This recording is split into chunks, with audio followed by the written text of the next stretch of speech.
Welcome to Islamic Life Coach School podcast. Apply tools that you learn in this podcast and your life will be unrecognizably successful.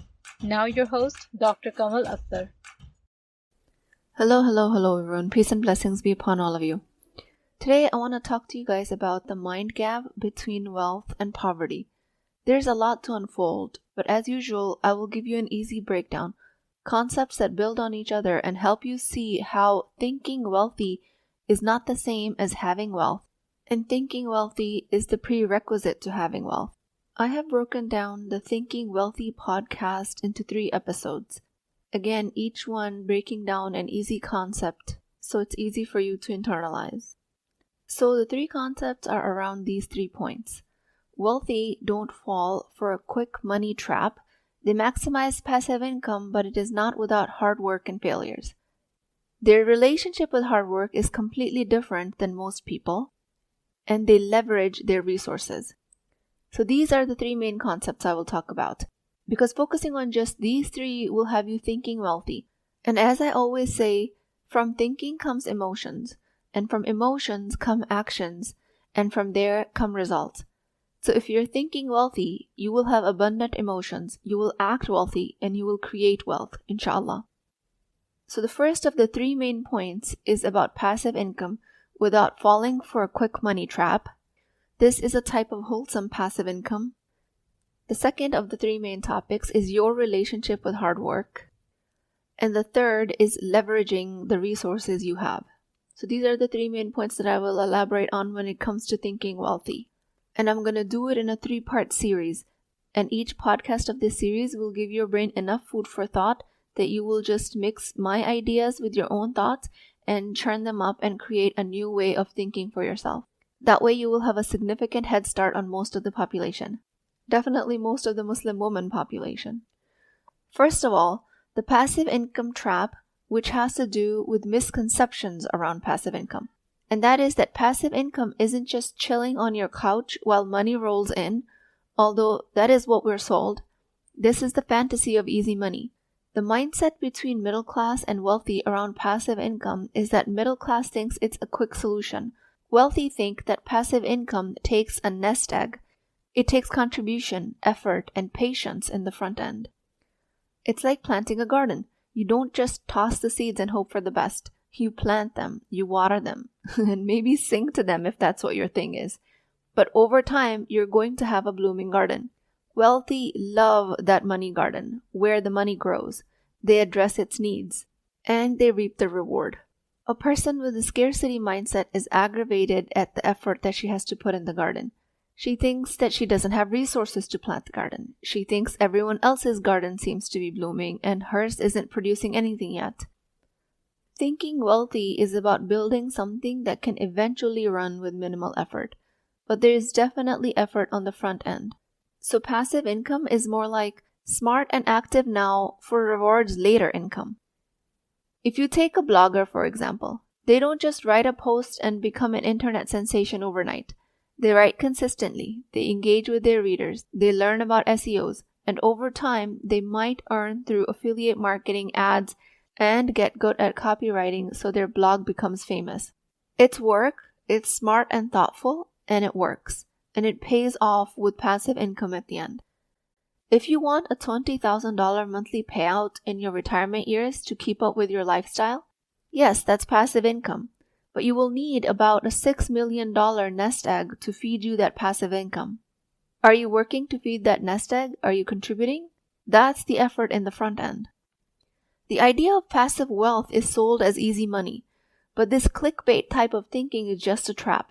I believe in passive income. I believe in the stock market. I believe in smart investments. I believe all of these are the way to build generational wealth. But I do not believe that it will happen easily or overnight, as is the claim in most clickbait courses. Islam promotes the idea of lawful earnings and discourages the whole notion of gaining without effort or contribution. The Prophet Muhammad, peace be upon him, said, "Nobody has eaten a better meal than that which one has earned by working with one's own hands." Reported in Sahih Bukhari. Now, this doesn't mean you leave your day job and start plowing fields. That's not what's meant here by working with your own hands. This hadith emphasizes the dignity and importance of earning through efforts.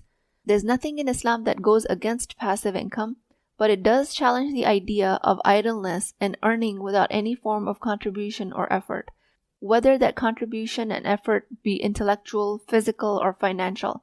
And that's the point I'm trying to make. The passive income you're enjoying at any point in your life comes with an investment at the front end. Unless you're born in generational wealth, in which case this podcast might not apply to you. Otherwise, you will have to contribute to create meaningful passive income. This type of income isn't a magic money tree. A creator doesn't just post one video and become a star. They consistently create content, engage with their audience, and maybe get better at their editing skills along the way. Over time, their channel can create and earn ad revenue, even when they're not actively working on it. But make no mistake, there's a lot of upfront creativity and effort involved. Best way to think about passive income is more like upfront work for long-term exponential gains. And this work in the front end produces incremental results with the passage of time. One of the world's most famous author, J.K. Rowling, when she wrote the Harry Potter series, before her books enchanted the world, she faced poverty, depression, rejection. The creation of her magical world wasn't a passive journey. It was a labor of love, persistence, imagination, and effort against all odds. When finally her story captivated the world, she'd been through the grind. The myth of passive income being the same as easy and quick is totally unfounded. Any successful person that is labeled as thriving on passive income, there's always effort behind them, sometimes years of effort. So someone might be referring to passive income, but what they really mean is an overnight success as a clickbait scheme.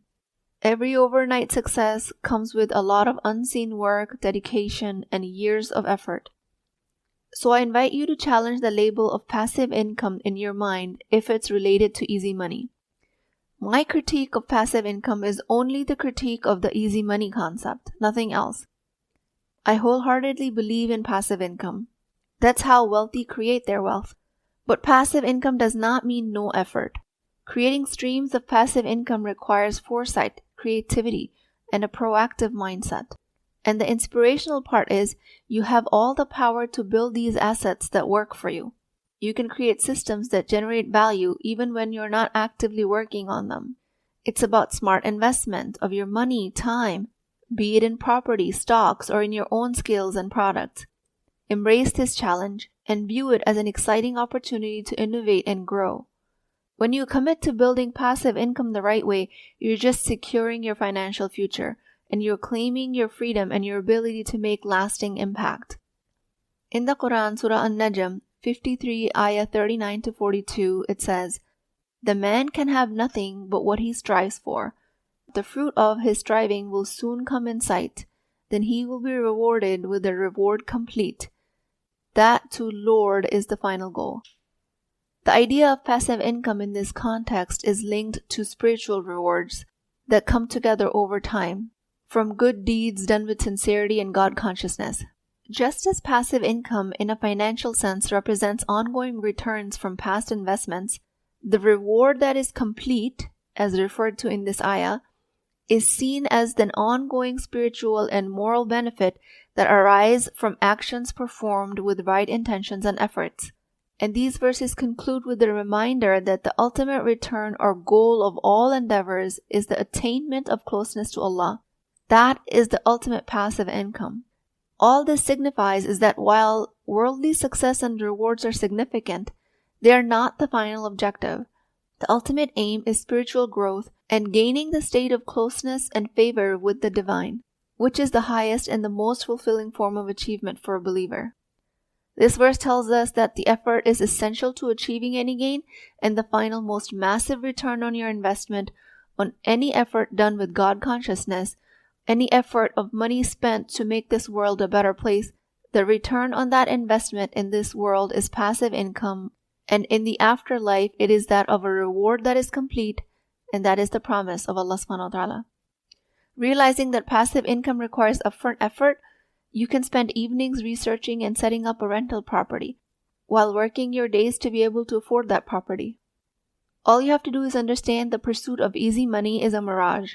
True wealth and fulfillment comes from effort, struggles, learning, growing.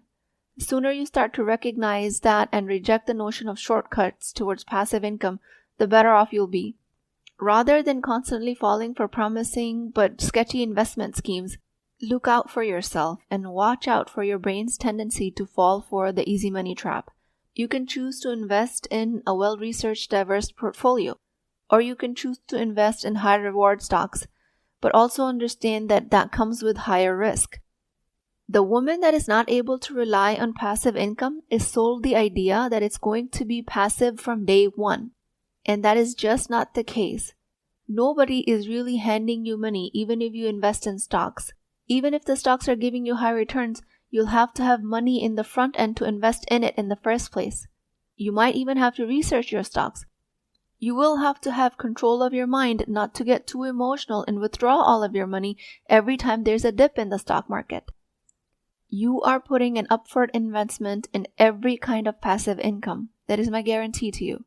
And with that understanding, make passive income your asset. And you don't even have to start with a big sum of money. You can start investing persistently with any amount of money. But in the end, I do want to give you a disclaimer that I'm not a financial advisor. And if it is a new field for you, besides educating yourself, hire a financial advisor for more detailed breakdown. With that, I pray to Allah subhanahu wa ta'ala, in the name of Allah, the most gracious, the most merciful. O Allah, the provider of rizq, guide us in planting of our gardens, the gardens of our dreams. Grant us the patience and perseverance to nurture our aspirations. Make them fruitful for the world and the spiritual growth. Teach us, O Allah, the wisdom to understand the true wealth is not just in the accumulation of money, but in the effort, sincerity, and purpose behind it. Help us see beyond the illusions of quick gains and easy paths. O Allah, instill in us the mindset of abundance and gratitude, not one of scarcity and envy. And as we strive in this world for wholesome passive income, for wealth that sustains and provides that you've written for us, remind us that the ultimate reward is only with you. O Allah, let our efforts be means to a greater end, a closer relationship with you, a deeper understanding of your mercy, and clearer path to your pleasure. Make our striving fruitful, our earnings halal, and our intentions pure. Keep us grounded in the truth that the greatest wealth is in our faith and the actions that are taken for your sake alone. Ameen Ya Rabbul Alameen. Please keep me in your du'as. I will talk to you guys next time. If you're interested in getting coached by me, I'm offering a very affordable opportunity to do that with Wisdom Wednesdays. This is not a course, not a lecture. This is an opportunity for live coaching, real change with Islamic adab and etiquette. You do not need more information. You actually need a space to create change. At $19.99 a month, which is the price of takeout dinner, you as a Muslim woman will create confidence, intimacy, and connection without shame or fear of judgment, because your privacy is my highest priority. So join at www.islamiclifecoachschool.com. Resources, Wisdom Wednesdays. I'll see you inside, inshallah.